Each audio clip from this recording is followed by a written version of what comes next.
Good afternoon बच्चों, कैसे हैं आप सब। बच्चों आज हम पढ़ने जा रहे हैं नया topic physical and chemical change का, that is balancing of a chemical equation. Previous class में हमने आपको बताया था केमिकल रिएक्शन के बारे में, केमिकल इक्वेशन के बारे में। रिएक्शन क्या था बच्चों, एक बार रिवाइज कर लेते हैं। केमिकल रिएक्शन मीन्स कि केमिकल चेंज को जो एक ऐसा प्रोसेस जिसमें केमिकल चेंज हो रहा है उसको इन्वॉल्व करने का जो प्रोसेस था, या जो रीअरेंजमेंट हो रहा था एटम्स को उसको इन्वॉल्व करने का जो प्रोसेस था वो केमिकल रिएक्शन था। अब कोई केमिकल प्रोसेस हो रहा है, केमिकल रिएक्शन हो रही है, उसे हम रिप्रेजेंट कैसे करेंगे इन इक्वेशन। उस इक्वेशन को, उस मेथड को हमने नाम दिया था केमिकल इक्वेशन। इस साइड में कल लिखा था बच्चों केमिकल इक्वेशन, ठीक है। केमिकल इक्वेशन में हमने एक चीज पढ़ी थी कि जो एरो के लेफ्ट हैंड साइड वाली चीज होती है, सब्सटेंस होते हैं, वो होते हैं आपके रिएक्टेंट। एरो के राइट हैंड साइड में जो सब्सटेंस होते हैं वो आपके होते हैं प्रोडक्ट। इतना हमने कल पढ़ लिया था, बहुत अच्छी बात है। अब बैलेंसिंग क्या है भाई, क्या है केमिकल इक्वेशन तो हमें पता है, बैलेंसिंग क्या है।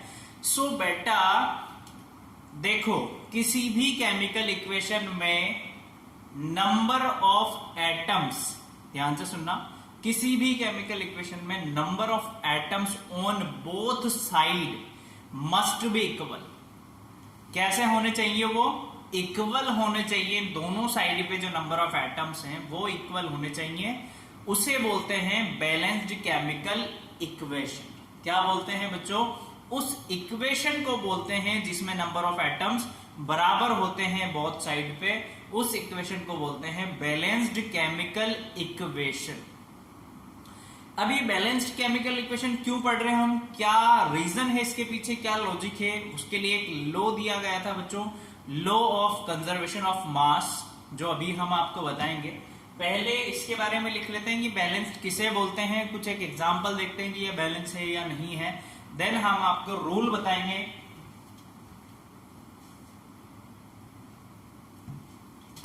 ठीक है, number of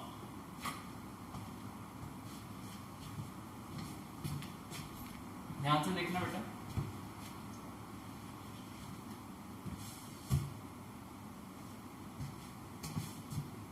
the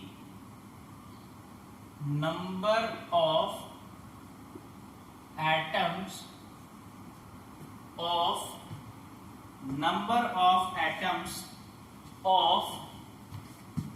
each element on both side कौन से बच्चों? Reactant side, both sides, reactant sides and product side, both sides must be same. कैसे होने चाहिए? सेम होने चाहिए, इक्वल होने चाहिए। ठीक है बच्चों,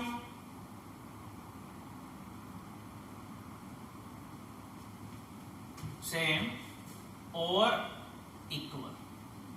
ठीक है, ये बोथ साइड हमने नहीं लिखा है। आप यहां पर चाहे तो ब्रैकेट में इसके जस्ट आगे लिख सकते हैं reactant side, reactant and product sides, ये आप लिख सकते हैं इसके आगे जस्ट, ताकि आपको याद रहे, है ना। और सेम और equal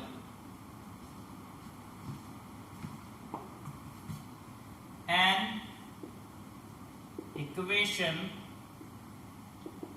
satisfying this rule is called a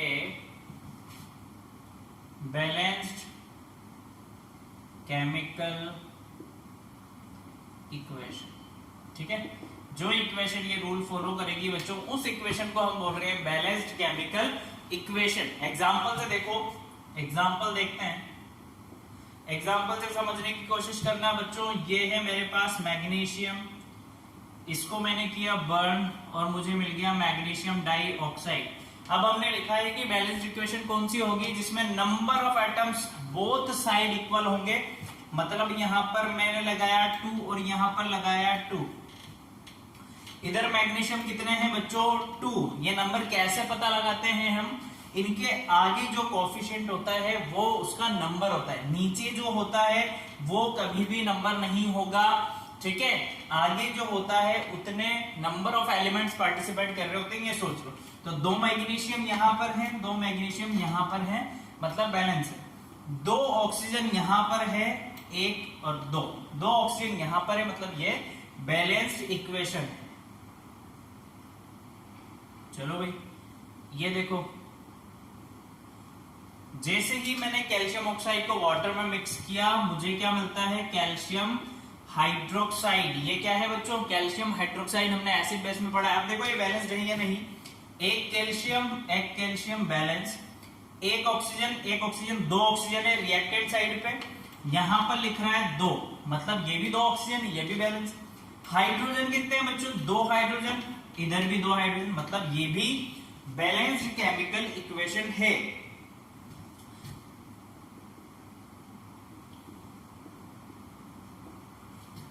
AgCl को जब अपन हीट देंगे, ये क्या किसका सिंबल है, हीट का, यहां लिख लेना हीट का सिंबल है ना।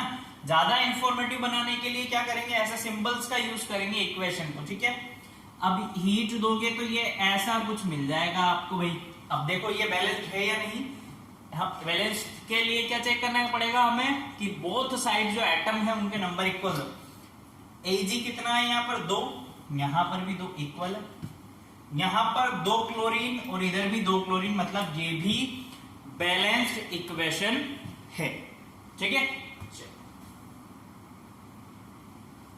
अब देखो बच्चों, अब मेरे को क्या करना है, हमें हमेशा ही ऐसी बैलेंस्ड इक्वेशन नहीं मिलती है, कभी कभी हमें एक लैंग्वेज भी दे दी जाती है कि हाइड्रोजन को जैसे ही आप ऑक्सीजन में मिक्स करोगे तो आपको वाटर मॉलिक्यूल मिलेगा।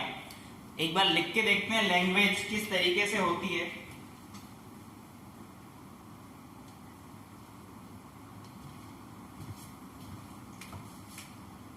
When हाइड्रोजन है ना, इसकी इक्वेशन बनाएंगे भी, hydrogen and oxygen is combined,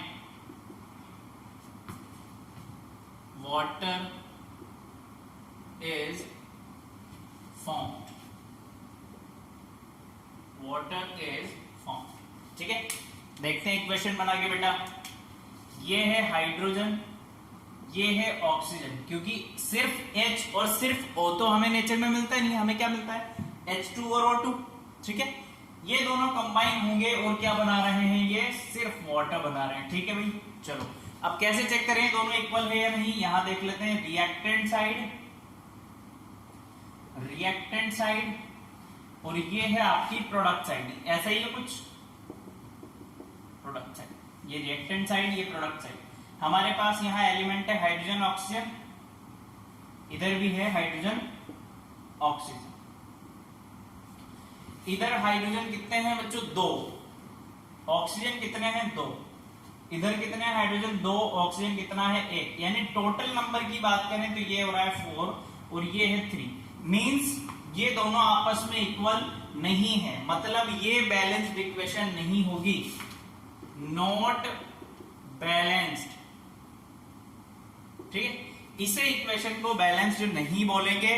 तो भैया हम बैलेंस क्यों कर रहे हैं, पहली बात क्योंकि हमें क्या करना है बच्चों, लॉ ऑफ कंजर्वेशन को फॉलो करवाना है।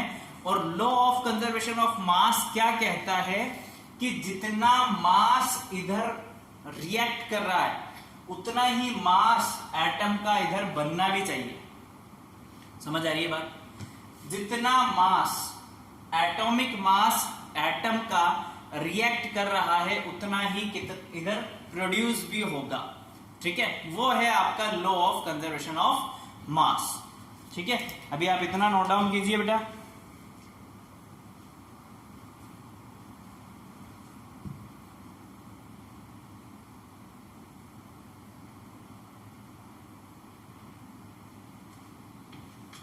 चलो भाई दिखाते हैं आपको law of conservation of mass क्या कहता है।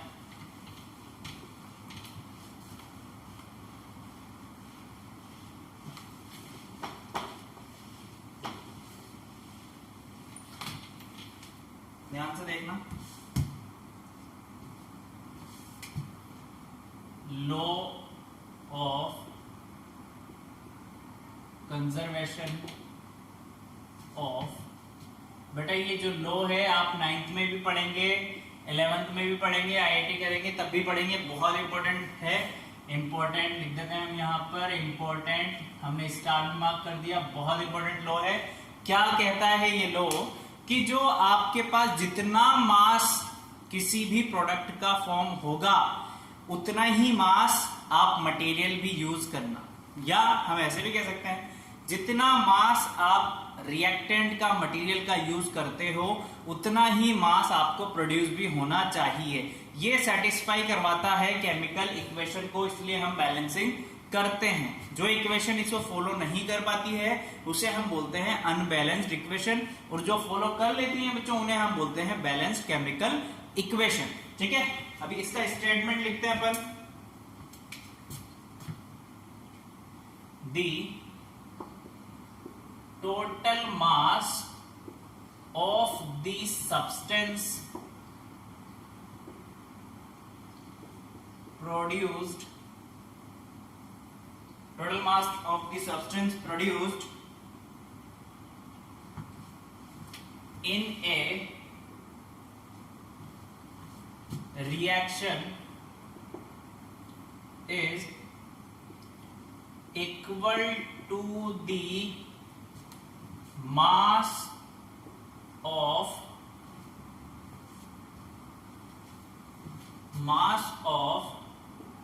materials used। ठीक है बच्चों, कि जितना मास प्रोड्यूस हो रहा है वो इक्वल होना चाहिए जितना आपने यूज किया है उसके मास के। कैसे, अब एग्जांपल से समझिए, बहुत अच्छे से समझ में आएगा आपको एग्जांपल से बेटा।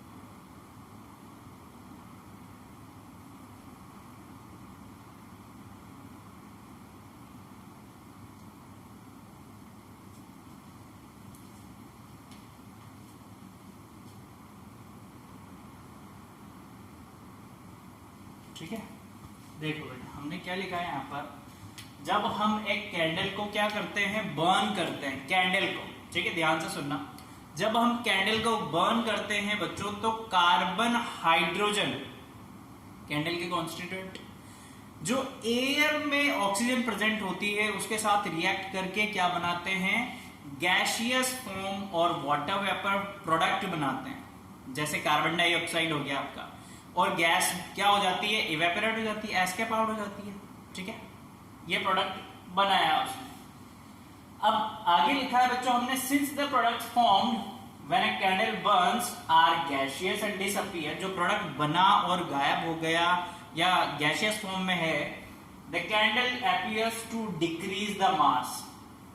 कैंडल कैसी लगती है, decrease the mass, but actually the total mass remain unchanged. But actual जो मास होता है वो क्या है बच्चों, अनचेंज्ड है। ठीक है, सो इस तरीके से बैलेंस्ड, जब मास जो प्रोडक्ट आप बना रहे हो या बन चुका है उसका मास रिएक्टेंट के मास के बराबर होगा, देन हम इक्वेशन को बोलेंगे बैलेंस्ड केमिकल इक्वेशन। ठीक है बच्चों, अब कल हम आपको सिखाएंगे कैसे बैलेंस करते हैं, क्या रूल फॉलो किए जाते हैं किसी भी इक्वेशन को बैलेंस करने के लिए, और फिर कुछ अच्छी इक्वेशन को हम बैलेंस भी करेंगे जो आपसे कंपटीशन में पूछा जाता है। Okay, thank you, keep learning.